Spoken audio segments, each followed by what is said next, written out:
Hello সকলকে। তো সবাইকে গুড মর্নিং। আজ তো প্রপোজ ডে, তো সবাই সবার ভালোবাসার মানুষকে প্রপোজ করো। আর সত্যি কথা বলতে আমার জীবনে বিয়ের আগে বলো বা বিয়ের পরে এখনও পর্যন্ত সেই প্রপোজ এখনও আমি তেমন একটা পাই না। ওই যখন ইচ্ছে হলো একটু আই লাভ ইউ বললাম, জাস্ট এরকম।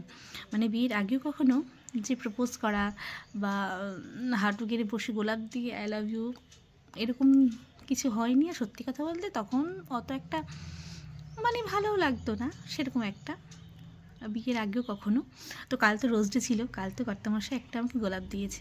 আচ্ছা, তোমরা কারা কারা তোমাদেরকে তোমাদের হাজব্যান্ড গোলাপ দিয়েছে আমাকে অবশ্যই কমেন্ট করে জানিও। আর আজ হচ্ছে প্রপোজ ডে, সবাই সবার ভালোবাসার মানুষকে প্রপোজ করো। তো আমিও তো ভাবছি করব। তো আজ যেহেতু রবিবার, কর্তামশাই ছুটি, বাড়িতেই আছে, তো আজকের দিনটা একটু স্পেশাল। টাটা, আজ আর বেশি কথা বলছি না।